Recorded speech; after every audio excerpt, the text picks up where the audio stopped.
Good morning to the Health Trek community.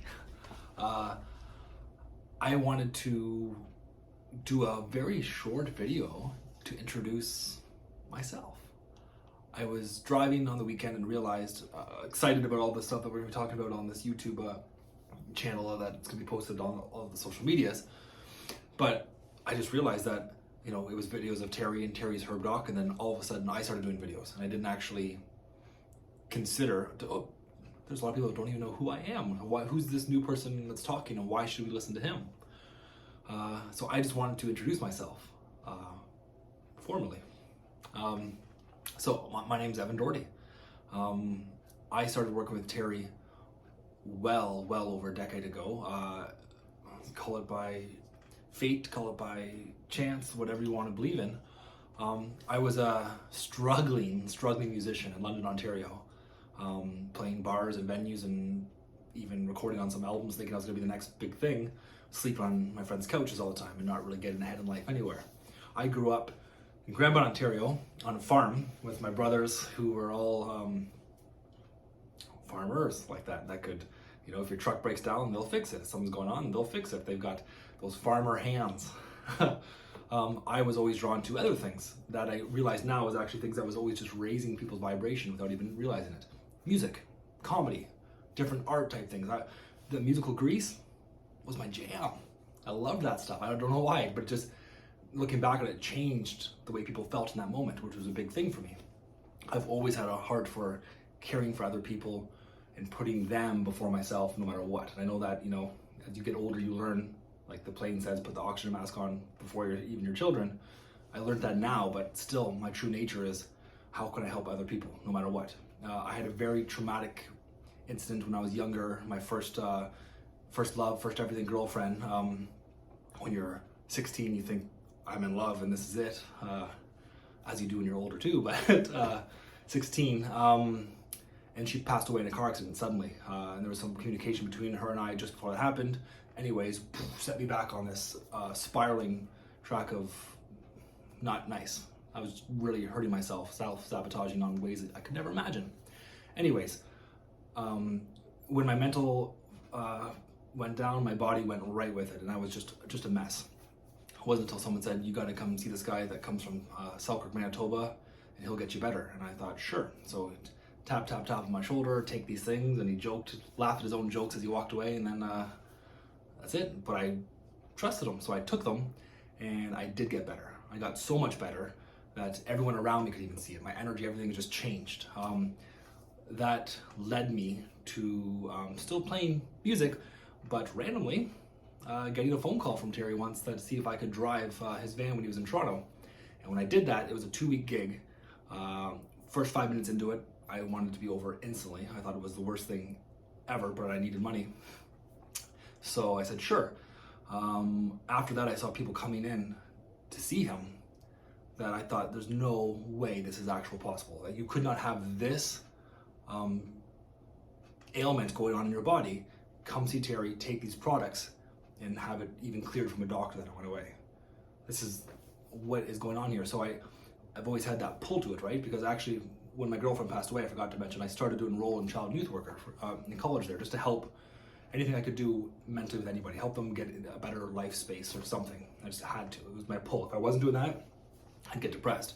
So Terry comes along and encompasses all of this. The mental, the spirit, it was just, he took care of it all. And I was like, how have I not known about this my whole life? So after the 2 weeks, there was already a plane ticket bought for me to come back to Selkirk to start working alongside him here. And there was probably 100 reasons for me not to go to Selkirk, Manitoba. Despite all that, the pull in my heart said, if you're gonna help people, which is what you have to do, this is what you need to do. So I accepted, and I was on my way there. And I dove right into it.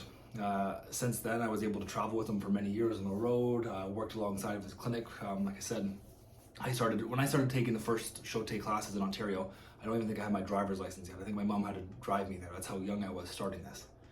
So you could call it right place, right time, or whatever you want to call it.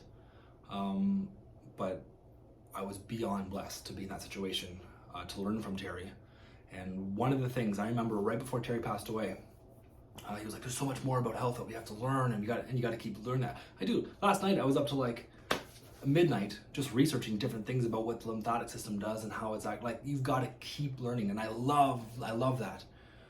But what I told Terry before he passed away, there's all health aside, there's one thing I wish I could have learned from you before you passed away. Well, I didn't know he was gonna pass away, but there's one thing I could have, or I want to learn from you before this is all over, was his mental attitude and the patience that he had. People would come in and they would just be beside themselves, thinking they were gonna, the end of the world diagnosis, or marriage fell apart, everything's over, and just he had that ability to hone them all in and realize it's not too bad. They would walk away laughing and cheerful and full of joy and hope. It was the most incredible thing. In a very stressful situation, he kept his composure, and that's what I would love to keep learning about myself. But just more about me, that's why when Terry passed away, I was already here, I was already in the facilities, I was already doing the road trips that he was already doing, so I just continued. I continued the passion, I continued the joy of what we have to help people, but that's a little bit about who I am. There's way more hardships, way more things that I went through, but the goal was, and the point is that I've always been somebody that wanted to help somebody else, no matter what. So much so, one of my favorite bands came to London, Ontario once, and I only had $20 in my pocket. I actually got in trouble after because I skipped class and told my mom I didn't, and she found out. Anyways, we went there, and there was a homeless man on the street, and I gave him my only $20 because I didn't have any smaller change, and so I couldn't do anything in the city.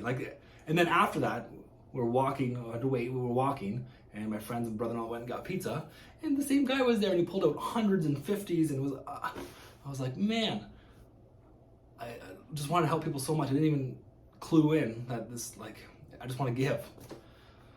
Sometimes I give too much, and that's another problem too. But the thing with that is, I just want to introduce myself. My name's Evan Doherty. Everything I do is to try and help somebody else anyway, whether that's hold the door open, get yourself a coffee, or help you get through some horrible diagnosis that you've been done through positive mental attitude, the right nutritional supplements, and right course of action.